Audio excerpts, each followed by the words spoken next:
Isang mapagpalang araw po sa ating lahat. Ako si Godfrey Quizon and this is my devotion for today, March 5. And ang topic po natin for today is Messianic or New Covenant. And the scripture po natin for today is Luke chapter 22, verse 20. Babasahin ko po. In the same way, after the supper, he took the cup, saying, "This cup is the new covenant in my blood, which is poured out for you." So, bigyan ko lang po kayo ng background. So, ano po ba yung covenant? Para maintindihan po natin talaga yung covenant or messianic. So, a covenant po is a sacred agreement between God and His people. So, in the Old Testament, God made several covenants yung napag-aralan na po natin, including those with Noah, Abraham, Moses, and David. So, these covenants po were essential in guiding Israel. So, but they all pointed to a greater and final covenant, which is yung new covenant, which Jesus Christ fulfilled.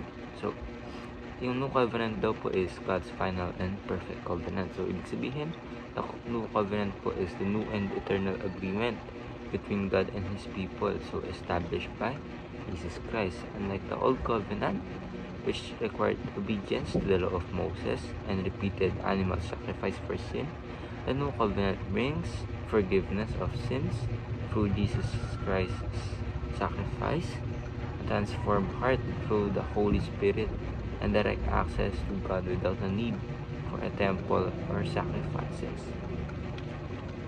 So, itong covenant daw po is sealed with Jesus Christ's blood as seen in Luke chapter 22 verse 20, where Jesus says, "This cup is the new covenant in my blood, which is poured out for you."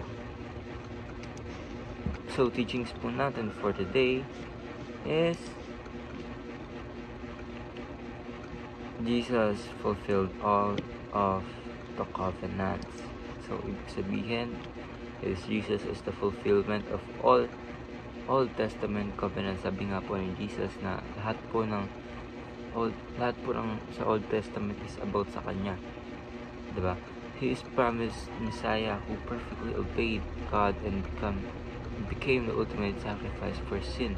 His death and resurrection ended the old covenant requirements and established the new covenant. So, Jesus also, yung pangalawang teaching is, Jesus reconciled His people to God. So, because of sin, humanity po was separated from God under the old covenant.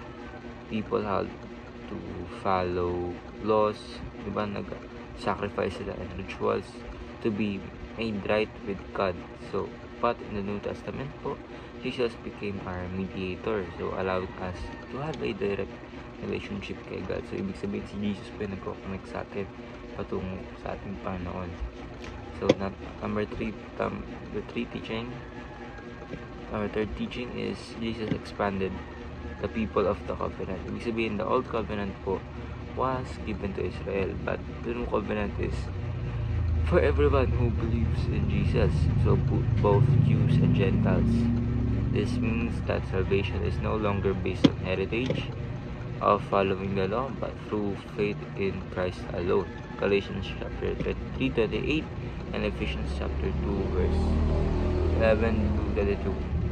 So, how do we apply po the new covenant in our lives? Yung application po natin for today, enjoy our relationship with God. So, ibig sabihin, since Jesus removed barriers between us and God, we can now approach Him and we can now approach God freely through prayer and worship and studying yung manual of life, which is the Bible.